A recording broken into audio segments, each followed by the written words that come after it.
International Body Move Dance Festival was the first of its kind held in South Africa that incorporated able-bodied and disabled dancers, challenging dance, disability, and collaboration. We speak to Phyllis Klotz to find out more. Sabikwa Art Centre was founded by myself and Small Ndaba 34 years ago.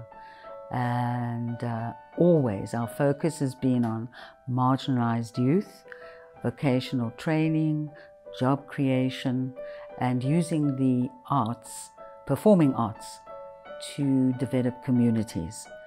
And so Body Moves, the International Dance Festival for abled and disabled dancers, is part of that. So people with disabilities are marginalized and they fall into the category that we've had a lifelong focus on. Now, surely the festival in itself wasn't necessarily easy to create. You actually had to bring in quite a few individuals, and this is the first of its kind in South Africa.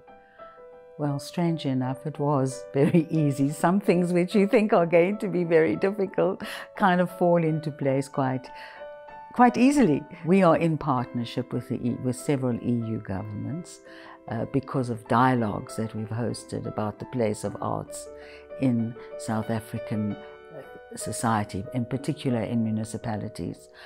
So we turned to our partners in Italy, in Ireland, in Flanders, to consider bringing dancers to South Africa, disabled and dancers to South Africa.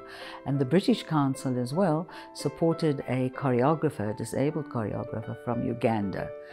And it was as easy as that, but obviously the logistics of people arriving at different times, transporting them, that was the difficult thing. But getting the dancers here and getting people to agree was just simple. Now, why was such an international dance festival so important? I think it's important to highlight marginalized communities. People believe that people who have a disability are unable to do certain things and limit them and put them in boxes. And part of this festival was to show people can do things. Don't underestimate what they can do. Has there been any feedback positive from not only those who attended, but potential supporters? There's been a lot of positive feedback, which is very encouraging. And most of the governments who participated in the festival want to return next year to hold an annual festival. So that's really a fabulous green light. So what you're saying is next year we can expect another festival, correct? Yes, yes. Fantastic, fantastic. How has this reshaped the lives of those who performed, or at least those who came through to observe and watch? Well, I think, for instance, let's look at the performers.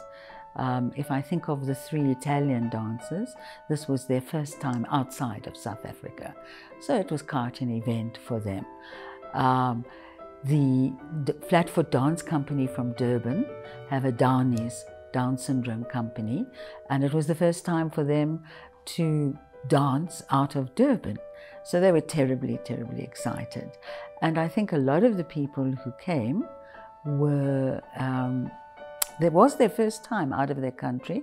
Apart from the Netherlands, Eva is a woman that is incredibly disabled. She's a small person and she has physical mobility problems and disability problems. And she's a TV presenter in the Netherlands. So we had a wide variety of people. Moving forward, what's the next step? Well, our next step is to obviously write the report.